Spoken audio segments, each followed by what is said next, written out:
Hey everybody, it's Jason Blaha here, and today I want to chat with you guys a little bit about something I like to do both myself sometimes, something I do with a lot of my clients, particularly my more advanced lifters, and even more so my people who don't have access to specialty bars.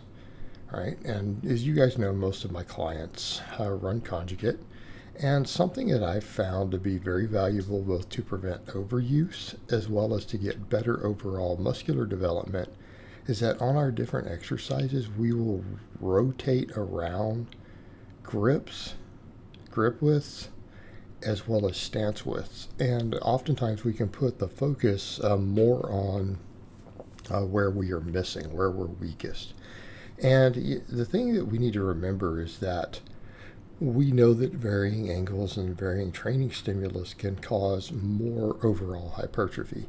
And people will try to argue that even our big barbell lifts, there are people out there who are like, oh, they're not the best for hypertrophy. I'm like, really, they should be the foundation of your training. Because in conjugate, for example, we rotate speed work and max effort work. Well, that speed work, as the volumes go up, absolutely induces hypertrophy. Absolutely does. So something I like to do is like you guys can see here watching this footage, you're seeing me do very narrow stance squatting up above, right? Pretty much Olympic squatting in terms of stance width for my speed work using the safety bar there against the bands. And in some of the later stuff, you'll see me going all the way out, toes to the edge of the rack. Actually, toes sometimes, underneath the again, the arms there. You'll see me doing that on box work. Okay, same thing with my speed benching. Other than on speed bench days, I will do sets of wide grip, medium grip, and close grip. And that's what, again, most of my clients do unless they have specific limitations. So the idea here is that our strength curves change, our velocity curves change, our grip width changes so that we vary muscle groups. Again, as well as prevent overuse.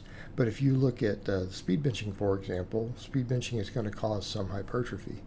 So you're doing 3 of your sets at each different grip width. And again, you come back over to that idea that doing different exercises induces more hypertrophy if the sets are kept the same. At least there's limited data to show that this is the case.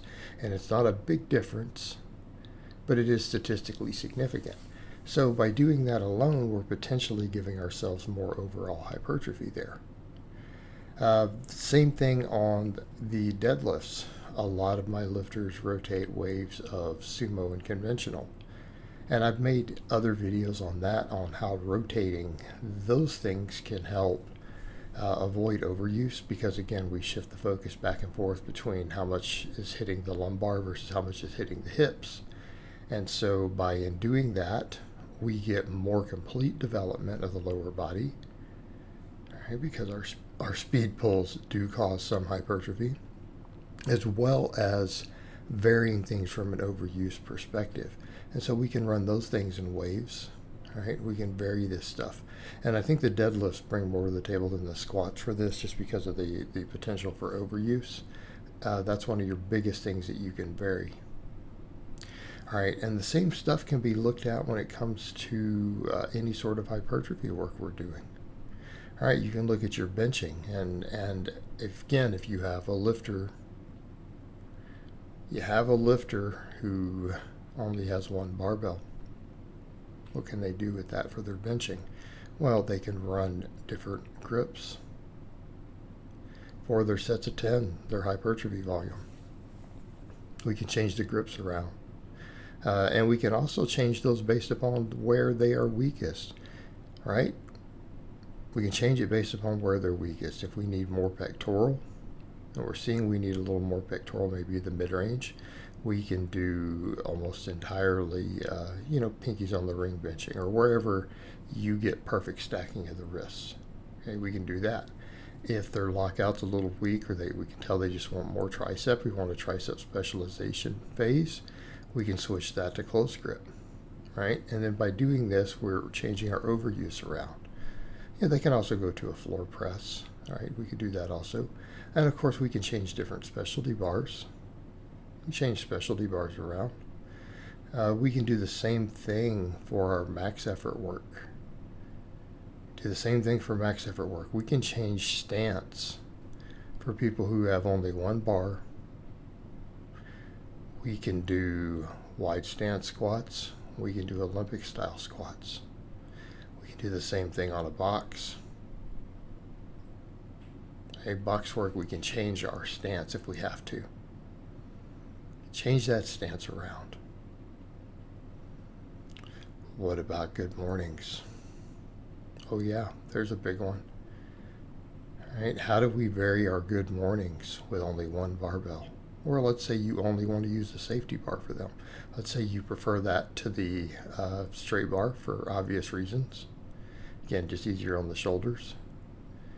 You can do them all the way in close.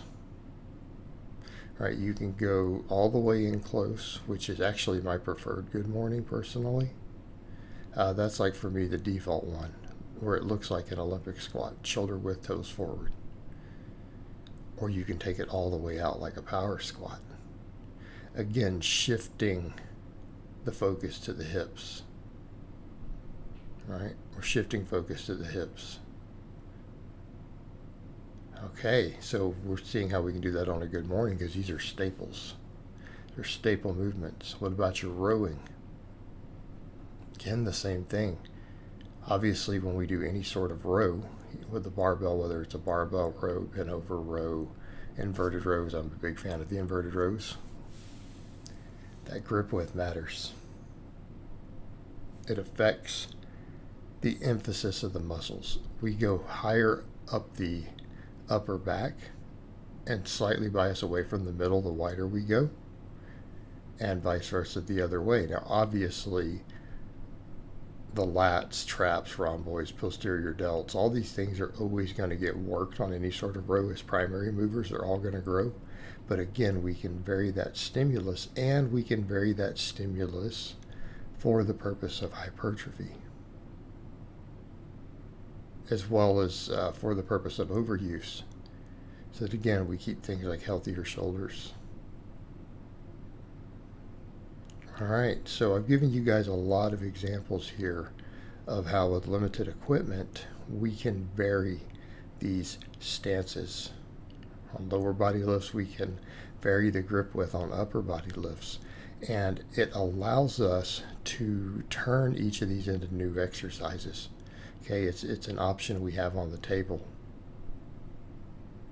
It's an option we have on the table, and it allows us to do this as well as to reduce overuse over time because we're rotating these things.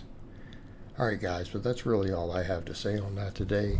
I hope it's been informative, and I'll talk to you guys next time.